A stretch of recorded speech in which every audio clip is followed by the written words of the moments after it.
everyone, welcome back to the Little Hedge Grove and our fairy series. And yes, this is our fairy series because we're all in this together.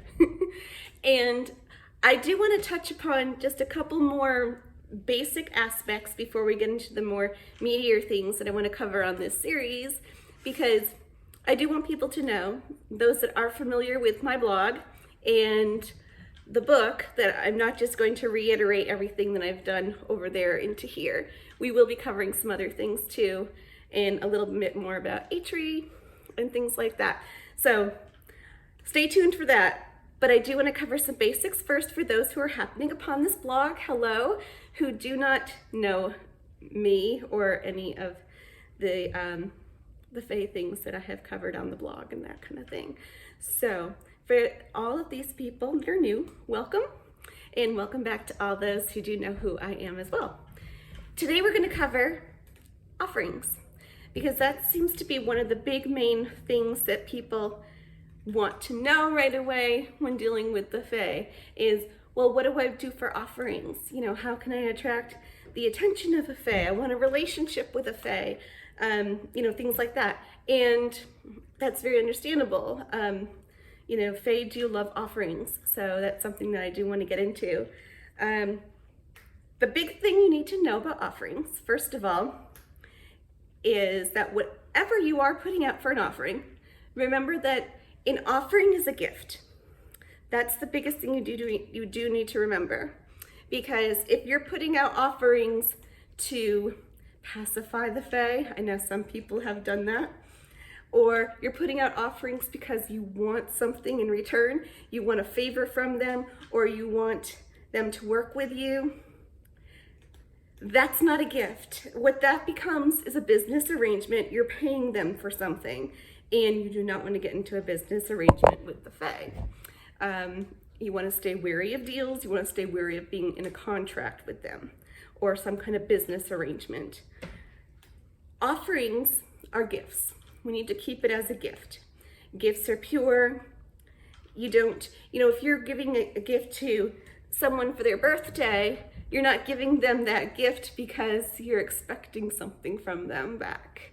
You know, that's kind of considered rude in our terms, and the Fae will see it as rude as well, because they're very, very honed in sensitive. Sorry, something in my eye.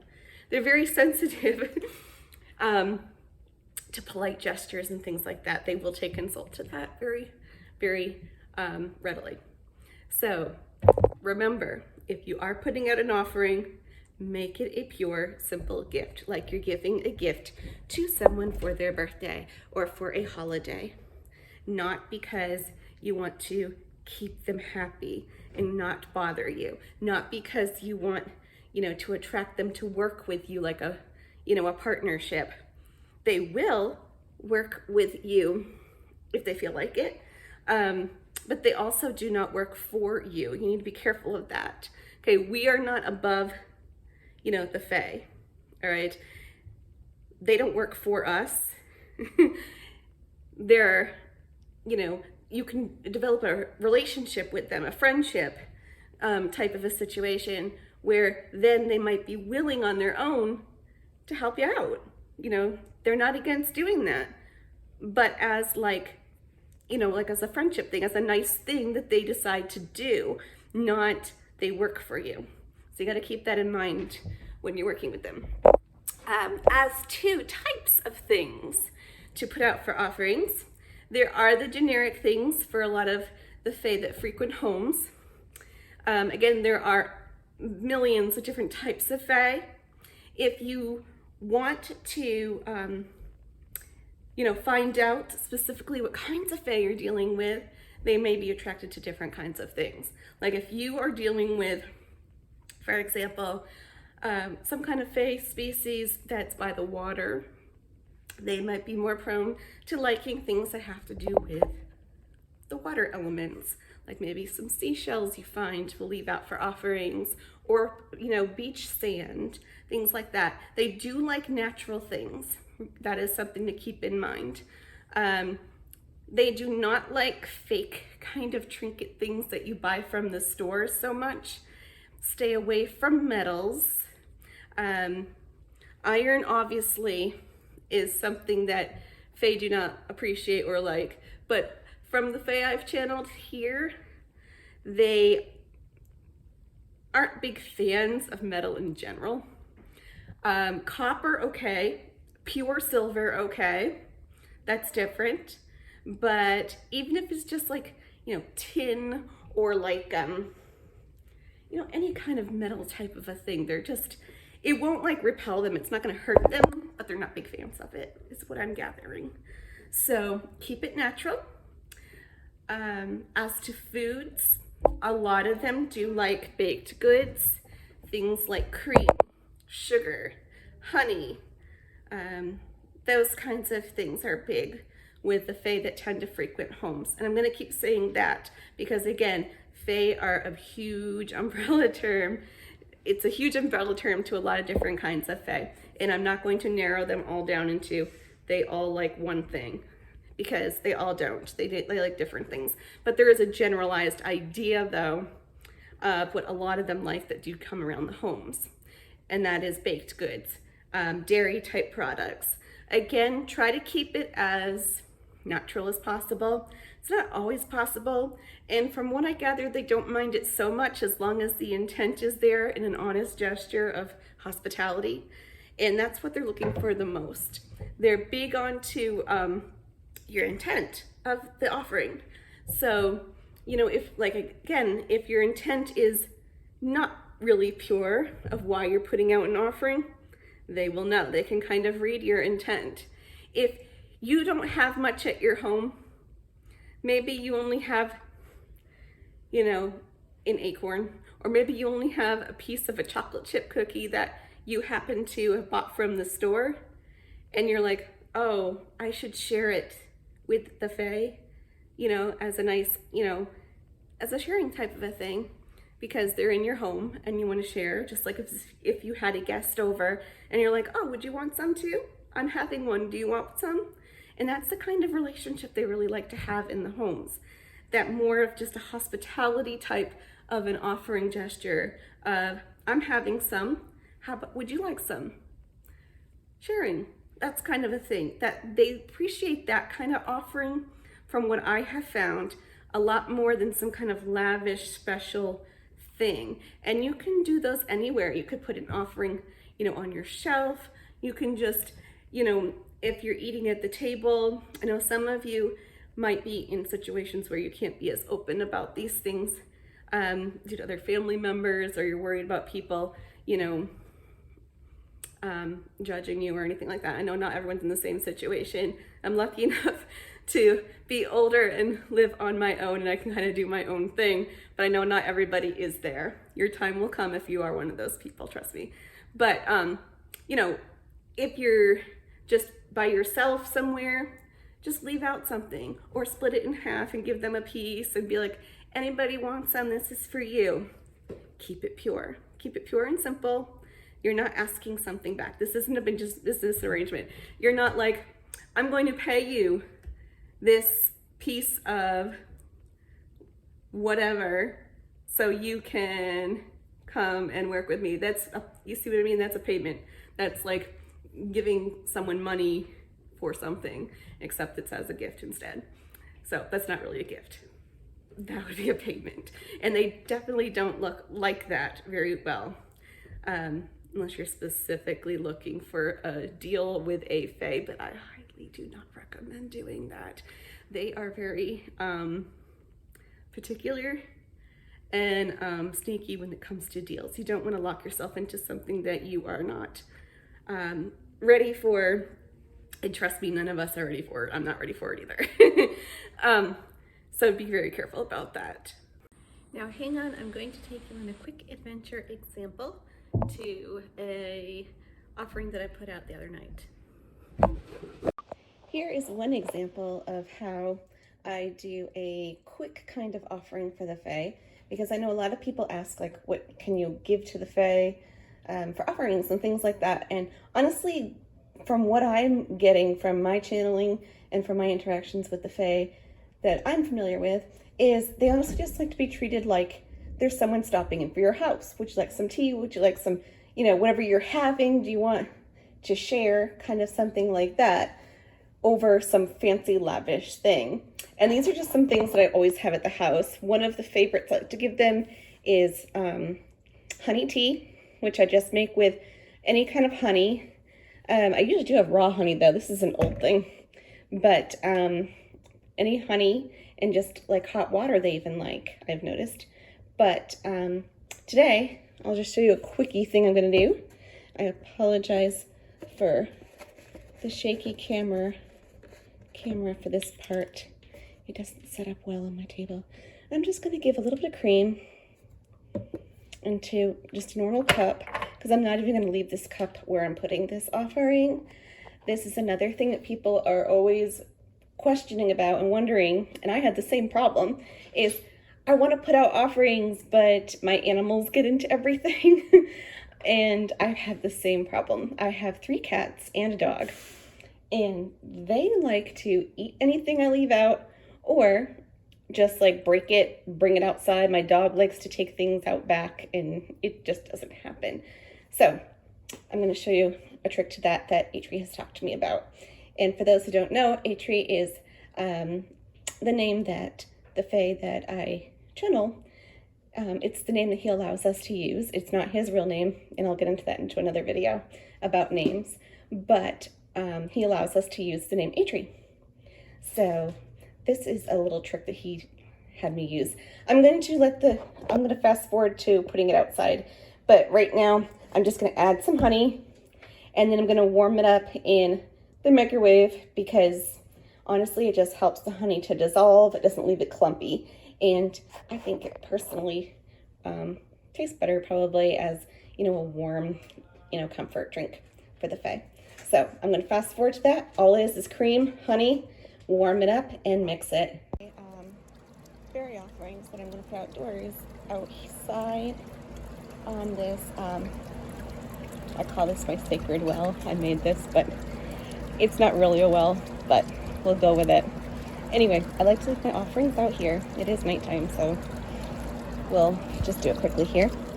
But what I do is, since I don't want my animals to get into stuff, Atri has told me that it's perfectly okay as long as it is safe for the environment, like natural things. You know, like this is just a little bit of cream and honey. It is okay. I don't use too much because I also don't want to attract a bunch of ants and bugs either, but just a little bit is okay. And, you know, I'll say something like, this is for all you Fae, or anyone, nature spirits, Fae. And I pour a little bit in, sorry my camera's off here, just a little bit into the ground by the rocks. And, you know, of course this is a gift. When I give my offerings, I do not ask for something. I'm not doing it for something. If you do something like that, then it's no longer a gift.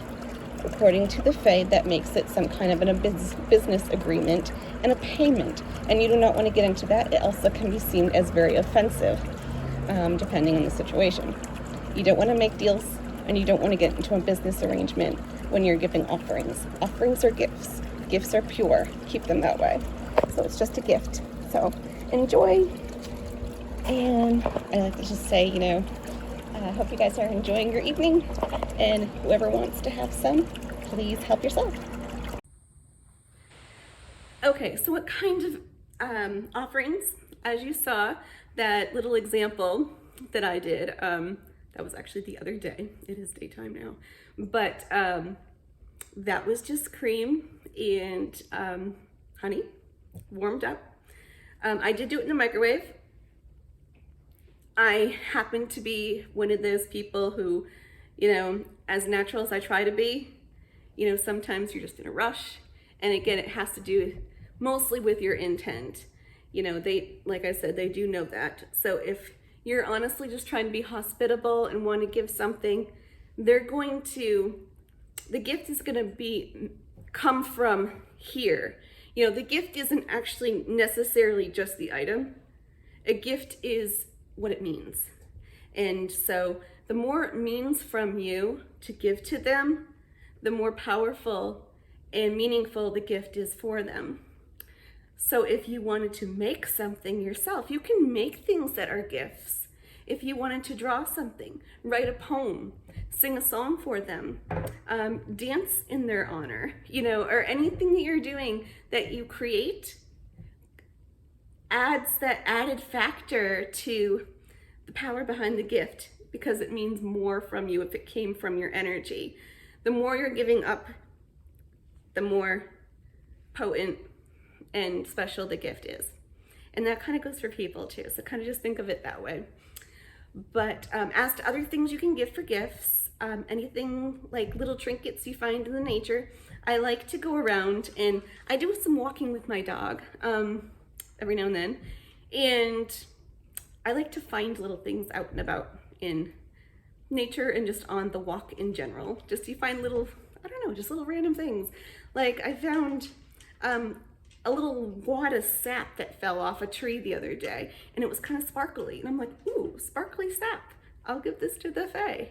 You know, just little things like that. Or, you know, if I remember I was at PantheaCon one time, and I'm walking, you know, with my friend, and all of a sudden I noticed someone dropped a button on the ground. I was like, ooh, button. So I grabbed the button, and I'm like, I'm going to keep this. And I actually brought it home, and I gave it to the Fae as an offering, saying, I found this cute little button for you.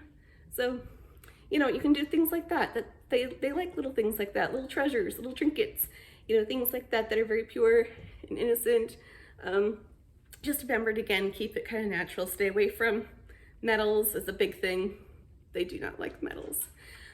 I have seen some weird things out there.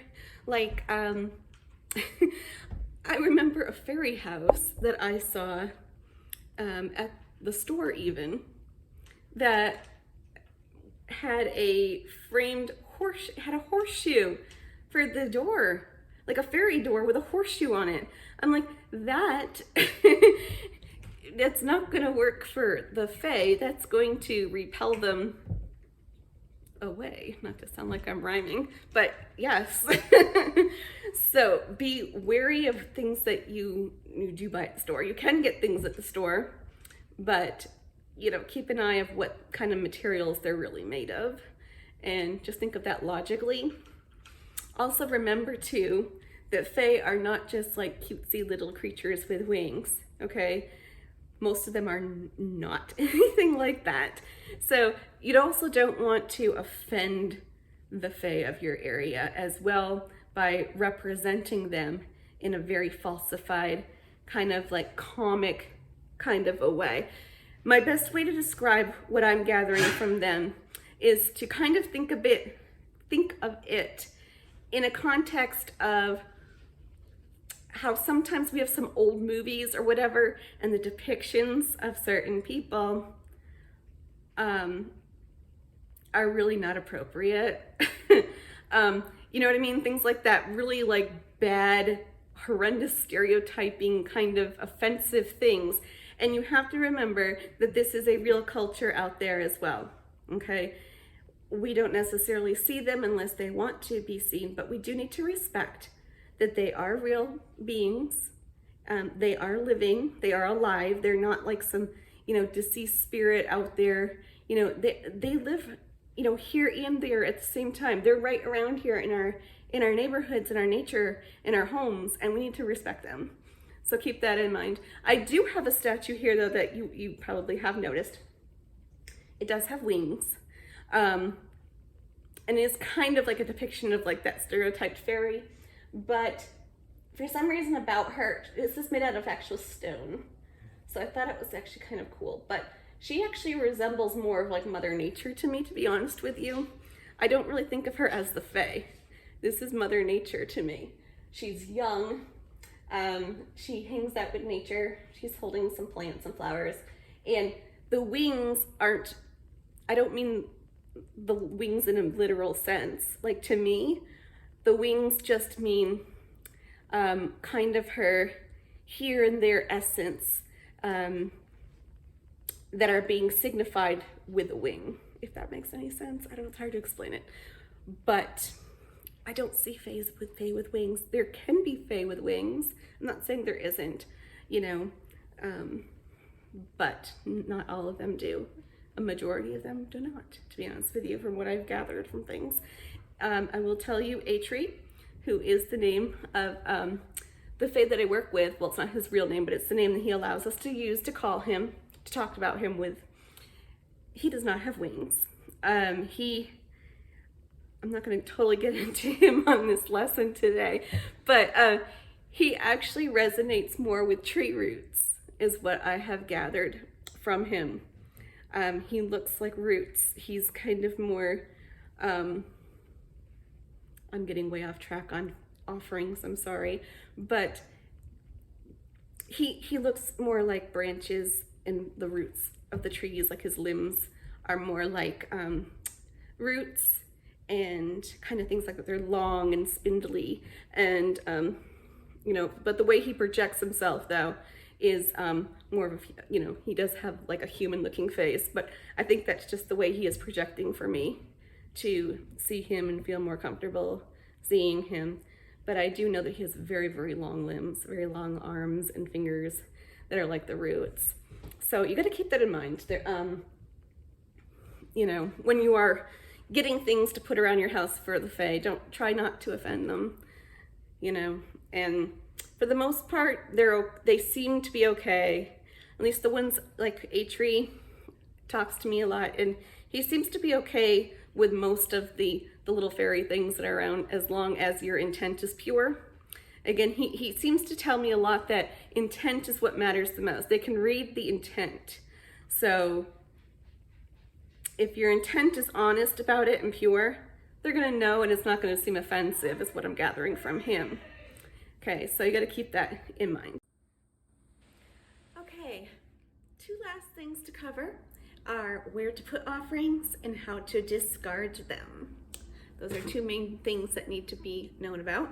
As you did see, I put one offering outside. That's one way to give an offering into the ground where no animals and, you know, critters can get at it very well. Another way, if you do have critters and friends at home, that furry friends that might get into things, or, you know, even if you have children or things like that, is wall shelves. I don't actually put offerings on this one, but it's an example that's right here. I do have one upstairs in my bedroom though that hangs on the wall. It's like a little shelf, and I put offerings on that. I put, you know, wine or cream and little baked goods. That's where I put that kind of stuff up there, because nobody can get to it when it's on the wall. And these honestly are really cheap, and I think they kind of make a nice aesthetic as well in the house. So that's a personal thing, but I highly recommend them. I love them.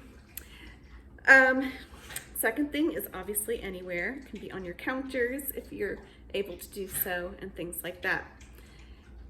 The next biggest thing is how to discard of these things. Now, once you give a gift to the fae, it becomes theirs. So you need to be very careful about removing something. Does that mean to leave it out there and get, you know, mold in your house or outdoors and attract ants and all those things? No, no. When it does start to get old or stale, you know, a day, it depends on what you're putting out, with how, you know, how long it stays okay. You're going to talk to the fae. You're going to ask them permission politely if, you know, you can replace it with something fresher, more fresh, or something better. And it's all about wordage. You do need the permission though. It's not yours to take. But I've never had a problem if you address it kindly and nicely in a way that makes it sound like, look, your offering is just getting a little bit old. Let me replace it with something even better. Can I do that? And when you put it that way, like I said, I have never gotten, you know, something bad back.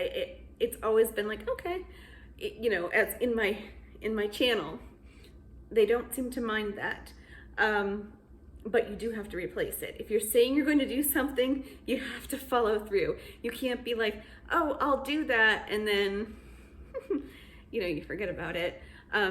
Ways to discard though, if you can, you know, pour it out outside into the ground, because that kind of goes back to the fae as well. They're kind of, you know, back into nature.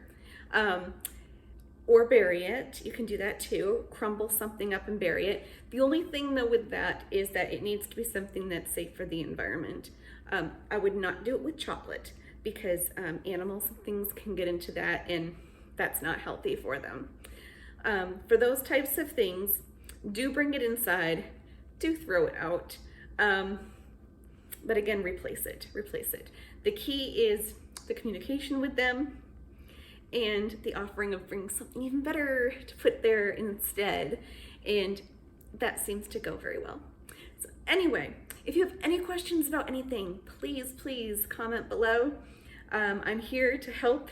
That's why I'm doing this, so I can actually help share and what I'm getting, and for people to better their relationships with the good neighbors and the Fae. And so if you do have questions or you want clarification on anything, or if you have a specific situation that you want to know about, or any way I can help, comment below and I will address it either in writing there or in the next video. I will also touch upon those areas as well if people have questions. So that's offerings for today. Stay tuned for some more stuff on Fae. And like I said, we are going to get into some other meatier things. I just want to cover some of these basics first because these are big areas that a lot of people have questions about. So I will see you soon. Take care.